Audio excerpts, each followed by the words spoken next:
టిప్పు సుల్తాన్ యొక్క జీవితాన్ని ఆదర్శంగా తీసుకోండి. టిప్పు సుల్తాన్ ఎవరి కోసం పోరాడాడు? ఈ దేశం కోసం పోరాడు. ఎవరి మీద పోరాడాడు? బ్రిటిష్ వాళ్ళ మీద పోరాడు. మరి బ్రిటిష్ వాళ్ళ మీద పోరాడి అమరుడైనటువంటి టిప్పు సుల్తాన్ మహాపురుషుడు కాదా? స్వాతంత్ర ఉద్యమకారుడు కాదా? నాకు చెప్పండి.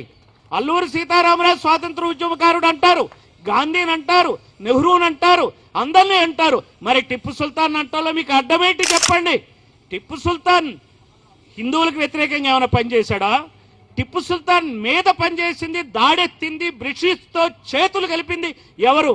మరాఠా పీష్వాలు, బ్రాహ్మణులు వాళ్లే పీష్వాలు, వాళ్లే బ్రాహ్మణులు, వాళ్లే మరి టిప్పు సుల్తాన్ మీద దండెత్తారు. వాళ్ళు నిజాంతో పాటు కలిసి దండెత్తారు. మరి టిప్పు సుల్తాన్ వాళ్ళ చేతిలో ఓడిపోయాడు, అమరుడయ్యాడు. టిప్పు సుల్తాన్ పాలన ఎలా ఉంది చెప్పండి? మీరు చూడండి, ఒకసారి చరిత్ర చూడండి. మన పిల్లలందరికీ మనం చెప్పాల్సిన అవసరం ఉంది.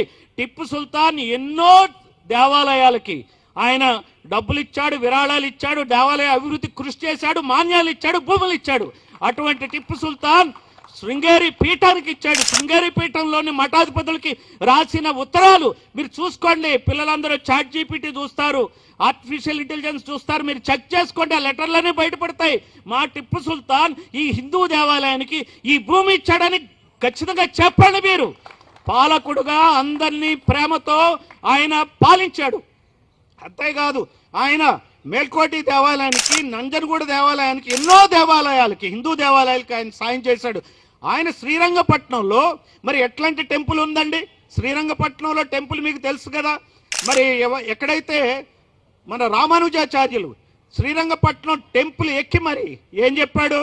అందరికీ మంత్రాన్ని ఉపదేశించాడు.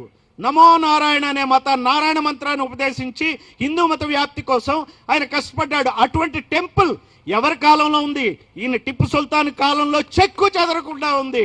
ఇదంతా మనం చెప్పాల్సిన అవసరం ఉంది.